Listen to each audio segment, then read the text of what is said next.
Good afternoon again. And well, I don't think that I need to introduce myself because I've been here for the different sessions. So for the sake of time, let's move into the presentation. And I'm going to talk about the non-invasive products of conception to know if the miscarriage happened because of chromosomal abnormality. So we do know that at the medicine field, we are looking for the non-invasiveness.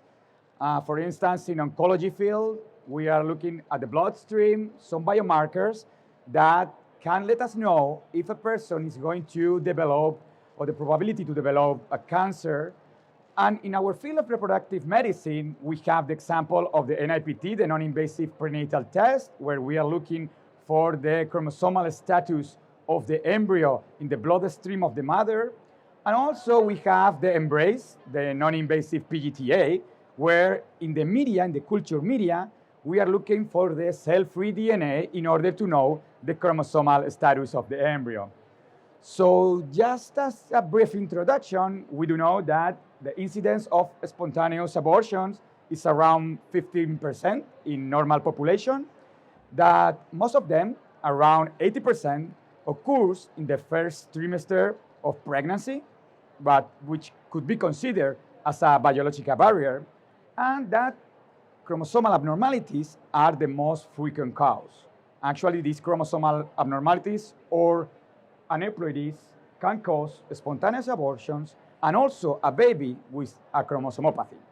We do know that more of 50% of the miscarriages are due to chromosomal abnormalities, and these numbers increase up to 60% when the miscarriage happens in a couple who has undergone assisted reproduction treatment.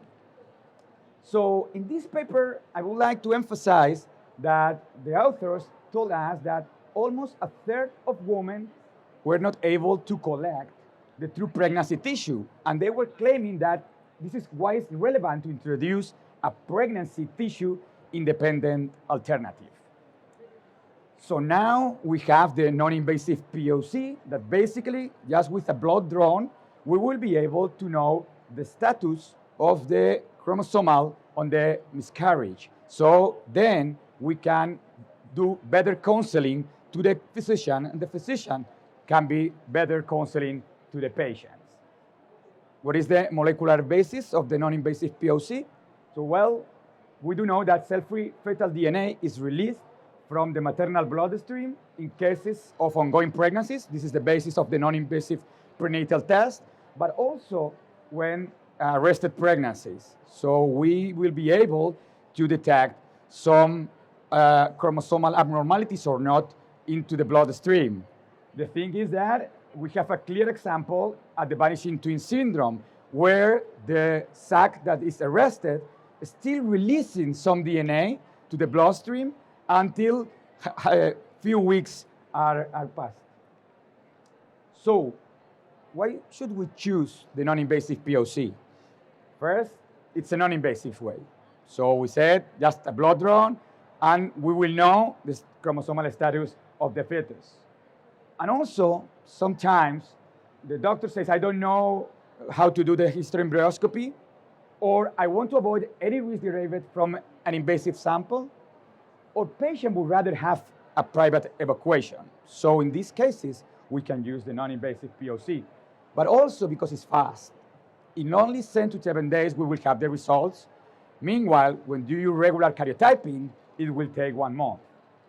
And this is the process. Again, it's similar to the NIPT. We do the blood draw extraction before, super important, the POC removal. We do know that once we remove the products of conception, the DNA coming from the fetus is going to be eliminated right away.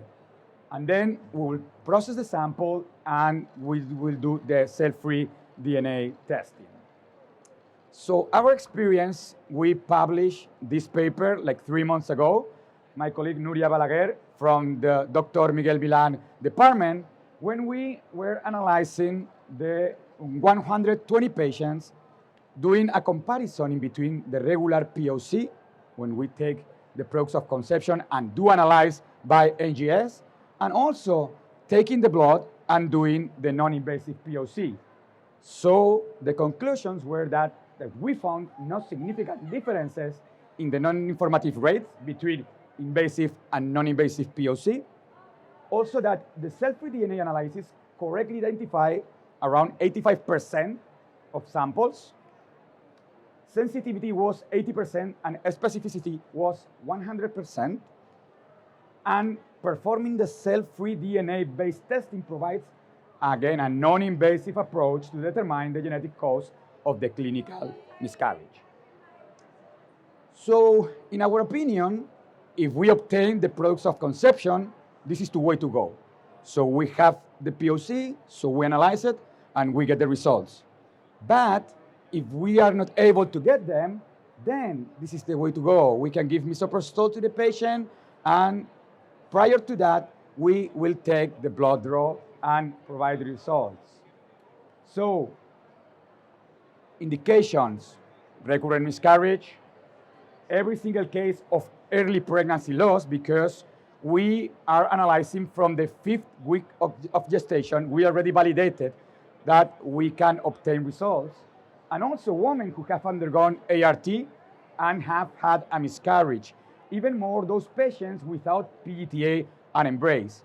Why? Because the patient is gonna get to your consultation and ask, doctor, why does this happen? Is there anything that I could do for my next cycle in order to try to avoid this? Well, we will know that depending on the age of the patient, we will have some embryos that will be euploid, some of them will be aneuploid, and then doing PGTA or embrace, we will transfer and recommend to the patient those ones that are having chances not only to get implant, but to have a healthy baby at home. And this is a concept because usually what we do is when we have a first miscarriage, we don't analyze it, but then we wait until the second one and we do analyze it.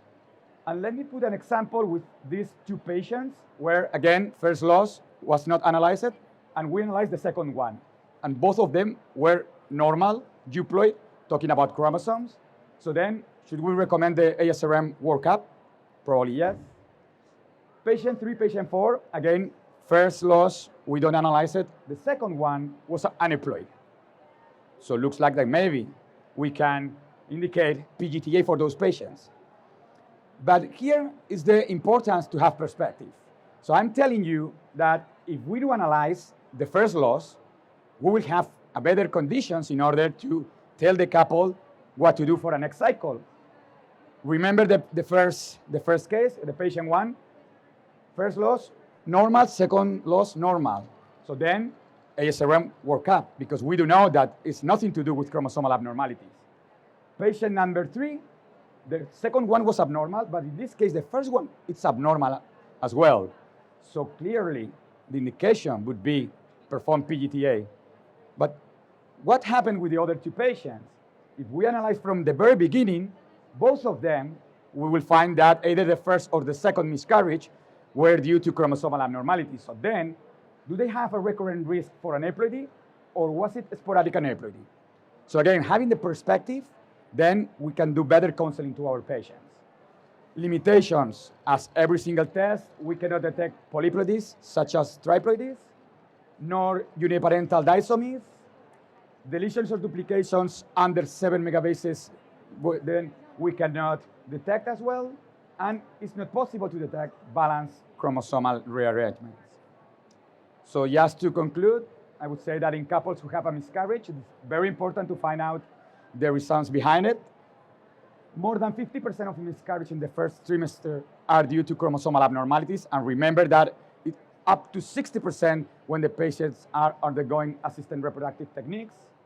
Almost 1/3 of patients are not able to get the true fetal tissue, and this is why doing a non-invasive POC, we can get results for them. And performing advanced non-invasive tests, which uses a blood test, will help us to determine whether a pregnancy loss was caused by a chromosomal abnormality. So say that, I would like to thank you, and if you have any question, please, go ahead. Yeah. We have to do the test. Until how many weeks? From 5th week up to the end of up to delivery. After 6 weeks? Yes. The important thing is to take the blood draw before the evacuation. Do you think if by fifth week, From the 5th week onwards. by the fifth week, you get adequate fetal DNA? Yes. So why NIPT we don't do in the first fifth But week? this is something that we are working on, and we hypothesize that once the fetus stops, Yeah. then you have at the bloodstream more fetal DNA, and this is why we're able to go below in those gestational weeks. So conclusion is this: कि after the fetal demise, more After. DNA goes to the bloodstream. Probably yes, and this is something that we are looking for and Oh, doing the great. research. We don't know for sure yet, Wow. but could be a That is possibility. the Yeah. Would you still consider regular POC as the gold standard and then having NIPOC as something additional that you can add? Yeah, actually I would do that. If you have the pros of conception, then let's go analyze it. We do an NGS to know the status chromosomal of the fetus, and also STRs to discard or rule out maternal cell contamination or polyploidies. So I would do with this. But for other cases, then you can use a non-invasive POC. Means you have to do this one from POC also and non-invasive test also. Both we have to do. No. Because it has not a specificity is 100%, but sensitivity is not No. much. No. So What we found is the concordance in between was 88% in between both of them. So take home messages, we should go for non-invasive. Okay, so thank you very much for your attention and have a good afternoon. Thank you.